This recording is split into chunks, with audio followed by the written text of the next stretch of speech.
tengo entendido, y Piñón me va a decir si es así o no, que el precio del petróleo, del barril de petróleo hoy estuvo a $29, pero ayer estaba a 95, lo que quiere decir que se mueve al ritmo del conflicto, porque ayer parecía inminente la guerra, hoy parece menos inminente el conflicto ucraniano.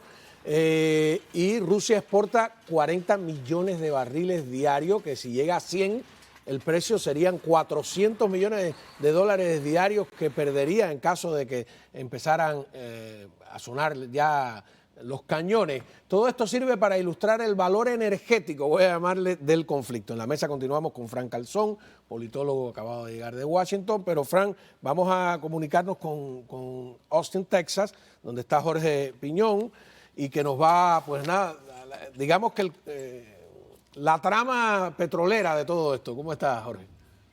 ¿Cómo estás? Muy bien, gracias. Gracias. Esto de que el precio del petróleo ayer estaba a 95, hoy está a 92, ¿es como si estuviera midiendo qué pasa en Ucrania o no? Yo creo que los mercados están esperando que se confirme el rumor que tuvimos esta mañana de que habían tropas rusas que se estaban moviendo fuera del área de la frontera. Y eso fue lo que causó la caída, como tú bien dices, de alrededor de $4 el barril, de los 95 a 92. Así que eso tenemos que ver. Como tú dices, un reporte de Bloomberg de hoy dice que Rusia le va a aumentar a su presupuesto del 2021 alrededor de 65 mil millones de dólares si el precio del petróleo se mantiene en estos niveles. Así que a corto plazo para Rusia, esto ha significado una bonanza para los cofres del Estado. No hay duda sobre eso. Qué curioso. Cuéntale un poco al público lo que estabas explicando en Radio Caracol hoy, en el programa de Radio Caracol que tenemos ahí de 3 a 5, de cómo funciona, porque ustedes lo saben, pero las personas, yo no lo sabía, ¿no? De que el gas hace unos años que pasa un proceso donde se licúa, después se vuelve a volver gas. ¿Cómo es ese proceso y qué implica eso a la hora de exportar gas hacia Europa? Bueno, en los últimos 10 o 15 años el gas natural se ha convertido en una materia prima verdaderamente global. Antes el gas natural nada más que se podía, la logística se podía mover a través de gasoductos terrestres. Y hoy en día, gracias a lo que es el sistema de licuefacción, la temperatura se baja a un nivel que permite convertir el gas en líquido y lo podemos transportar entonces vía marítima.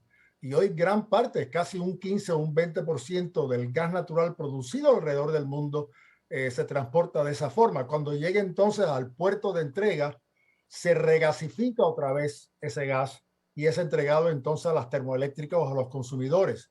Hemos visto países como Australia, por ejemplo, que se ha convertido ahora en uno de los mayores productores de gas natural licuado, y nosotros mismos aquí en los Estados Unidos, en los últimos 5 o 6 años hemos construido sendas plantas de regasificación, que por cierto, de liquefacción, que antes eran plantas de regasificación para nosotros poder exportar gas natural licuado. Así que sí, eso es una nueva tecnología que en realidad ha cambiado el mercado del gas natural.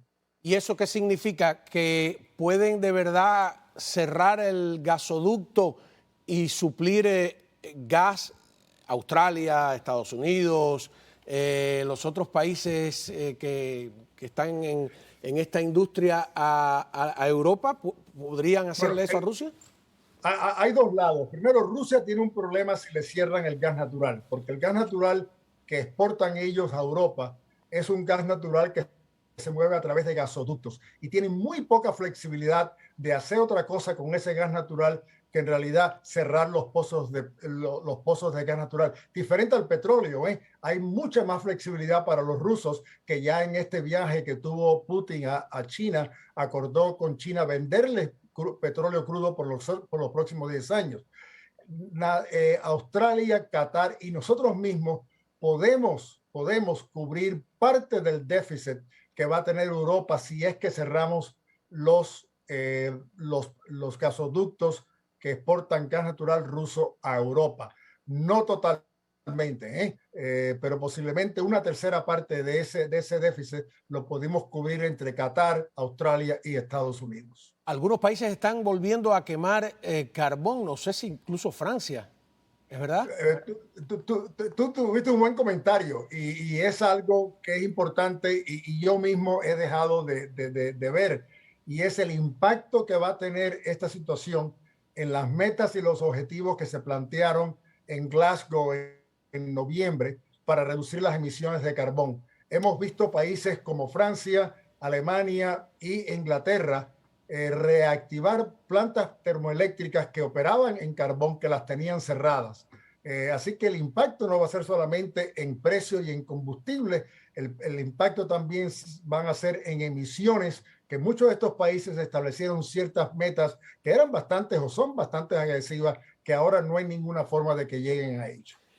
95, 92 dólares el barril, va a llegar a 100. Estaba revisando porque yo recuerdo el día antes, el mismo día que Hugo Chávez tomó poder por primera vez, el barril de petróleo creo que estaba a 9 dólares y llegó en algún momento de su mandato a 200. En el 2012 ya estaba como en 106. ¿Vamos a ver un barril de petróleo en 100 dólares? La prima de la situación geopolítica con Ucrania es $1 sobre los 85 dólares. Es decir, el precio del barril hoy en día, si ves la oferta y la demanda, debe de estar alrededor de 85 dólares el barril. Yo creo que la situación es crítica, ustedes lo saben mejor que yo, y sí, hay una alta probabilidad de que lleguemos a 100 dólares el barril.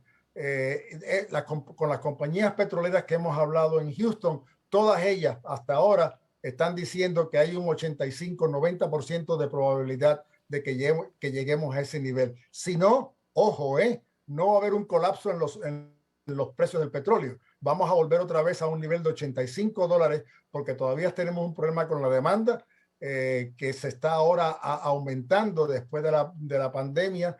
Y también tenemos problemas de producción, aunque por cierto, por primera vez en el último año, aquí en los Estados Unidos estamos casi a llegar a los 12 millones de barriles diarios de producción y hoy en día tenemos 467 taladros perforando en comparación con 306 que teníamos hace un año. Así que hay luz al futuro, al fin de este túnel, pero tenemos que tener cuidado. Yo creo que los altos precios del petróleo van a estar con nosotros por algún tiempo.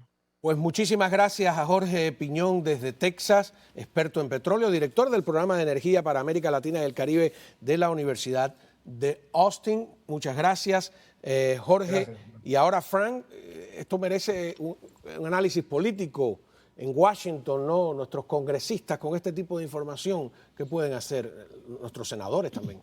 Yo estoy seguro que en las próximas semanas, los próximos meses, habrán audiencias.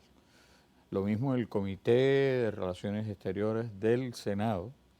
El presidente de ese comité es el senador cubano-americano Robert Menéndez de New Jersey.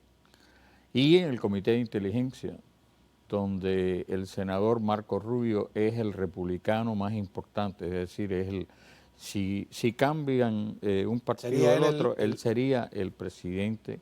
Así que del Comité de Inteligencia. Así que en algún momento o va a haber un cubano en el Comité de Inteligencia, que sería Rubio, o haber un demócrata, que es cubano-americano, en el comité. Pero de todas maneras, el segundo puesto en cualquiera de esos comités, de esas comisiones, es extremadamente importante.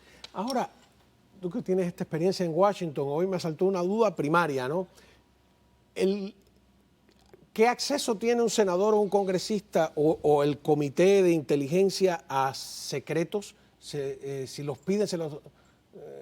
No todo. Hay un grupo muy pequeño en el Senado que tiene acceso a todo. ¿Así? Que son, a lo mejor son menos de 4 o 5 personas. Para o sea, que cualquier no solo cosa. El presidente tiene acceso a información clasificada. No, además de eso, hay audiencias clasificadas que viene el director general de inteligencia y tiene que responder a las preguntas que le hagan. Además de todo eso, obviamente que hay comités especializados, es decir, como dijimos, hay el comité de inteligencia, pero además hay la cuestión de presupuesto, que quizás aquí no se entiende muy bien. Cuando la CIA, Bueno, en el comité de presupuesto está Mario Díaz Valar. claro, en la Cámara, cuando la Agencia Central de Inteligencia necesita su presupuesto, tiene que ir a unas audiencias cerradas, donde le van a preguntar cuánto dinero necesitan y por qué lo necesitan. Ahí es donde los senadores de ese comité le dicen a la Agencia Central de Inteligencia, aquí tenemos unas preguntas, antes de poder responder el pedido de ustedes necesitamos esta información. Qué interesante, ¿no? Siempre es un gusto hablar contigo, Frank, y saber cómo funciona este sistema. Venimos de otros países y aunque llevemos años acá, es complicado, ¿no? Pero el ciudadano es muy importante. Es decir, las personas que viven en el sur de la Florida, los venezolanos, los nicaragüenses, los cubanos, tienen una oportunidad que no tienen su gente en esos países. Pueden coger el teléfono, pueden ir a ver a su congresista, pueden escribir una carta a un editor. Y aquí no se le da mucha importancia a eso, pero en Washington sí. Cuando un senador de la Florida o de cualquier lugar empieza a recibir correspondencia y llamadas de teléfono, le tienen que prestar atención.